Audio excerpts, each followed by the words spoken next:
Julienne était la cadette d'une famille de 5 enfants. La maison était toujours animée, remplie de bruit, de courses, de va-et-vient, mais rarement remplie de temps. Sa mère travaillait dur, chaque jour, sans pause réelle. Elle ne manquait pas d'amour, mais elle manquait de souffle. La fatigue la rendait nerveuse, irritée, parfois brusque. Un rien l'énervait. Et elle n'avait presque jamais l'énergie pour les câlins, les jeux ou les doux moments. Ce n'était pas une mère absente, mais une mère débordée. Son père, lui, rentrait souvent épuisé. Il parlait peu, mais offrait ce qu'il pouvait. Un pain au retour, une pièce pour le petit déjeuner. C'était sa manière de dire « je vous aime ». Simple, modeste, pudique, mais dans la maison, il n'y avait pas beaucoup d'espace pour célébrer. Pas de fête, pas de cadeaux de fin d'année. Quand Julienne réussissait à l'école, son père la félicitait, mais sans paquet, sans surprise, sans récompense. Et pourtant, elle travaillait dur, elle espérait. Elle attendait ce moment où quelqu'un lui dirait « Tu comptes vraiment, tu mérites quelque chose de spécial ». Mais ce moment ne venait jamais. Julienne ne manquait pas de nourriture, mais elle manquait de douceur. Elle ne manquait pas de parents, mais elle manquait de présence émotionnelle. Elle ne manquait pas de maison, mais elle manquait d'un espace où elle pouvait être fragile. Alors dès petite, elle a développé une habitude, surveiller, analyser, observer. Elle apprenait à lire les humeurs de sa mère pour éviter de fâcher. Elle apprenait à ressentir les silences de son père pour ne pas déranger. Elle est devenue une enfant qui attend toujours, attend qu'on lui parle doucement, attend un petit geste, attend un signe d'amour. Et elle grandissait, avec le cœur d'une petite fille qui espérait un peu plus, mais qui ne recevait que le strict nécessaire. À 22 ans, mariée, Julienne est devenue une femme responsable, aimante, généreuse. Mais dans son cœur, il restait une petite fille, celle qui avait attendu. Alors quand son mari change un peu de ton, même juste parce qu'il est fatigué, elle sent la même piqûre dans le cœur qu'autrefois. Quand il dit « Tu ne vois pas que je suis occupée ?» Julienne ne réagit pas à la phrase. Elle réagit à la sensation d'être reléguée au second plan, comme autrefois.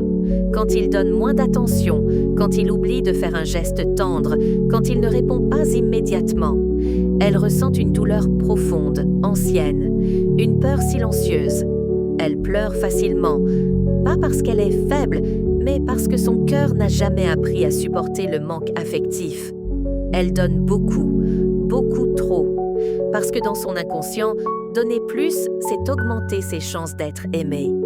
Un soir, seule dans le salon, Julienne a enfin mis des mots sur son ressenti. Elle a repensé à son enfance, à l'amour discret, aux récompenses absentes, aux émotions mises de côté, à la fatigue constante dans la maison. Et elle s'est dit doucement « J'ai toujours eu peur de ne pas être assez pour qu'on reste.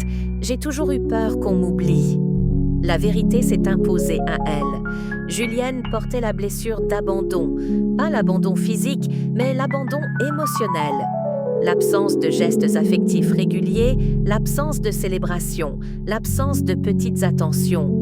La blessure de l'enfant qui voulait être valorisé, vu, reconnu, et qui a grandi en pensant « Pour qu'on m'aime, je dois me donner entièrement ». Julienne s'est assise un jour et a respiré profondément. Elle s'est dit « Mon mari n'est pas ma mère épuisée. Mon mari n'est pas mon père silencieux. Je suis en sécurité. » Cette simple phrase a commencé à libérer son cœur. Elle a appris à se donner ce qu'elle attendait des autres. Un petit cadeau, un mot doux dans son carnet, une sortie choisie pour elle-même. Elle commençait chaque matin par cette phrase « Je mérite l'amour sans effort douloureux ». Son âme s'apaisait. Elle a dit à son mari calmement « Quand tu changes de ton, mon cœur se referme un peu. J'ai juste besoin de douceur, pas de cadeau, juste un mot rassurant. » Et pour la première fois, elle ne parlait pas pour demander, elle parlait pour guérir. Petit à petit, elle a arrêté de surveiller chaque geste. Son cœur n'était plus en mode alerte. Elle apprenait à faire confiance, à respirer, à laisser l'autre exister sans que cela menace son amour. Elle commençait à aimer avec tranquillité, pas avec peur. Un jour, elle s'est regardée dans le miroir et s'est dit Je ne suis plus l'enfant qui attend, je suis la femme qui se donne ce qu'elle mérite. » Et dans ce moment, la guérison s'est ancrée en elle. Julienne n'est pas fragile, elle n'est pas trop sensible. Elle est le résultat d'une enfance où l'amour était présent, mais pas exprimé.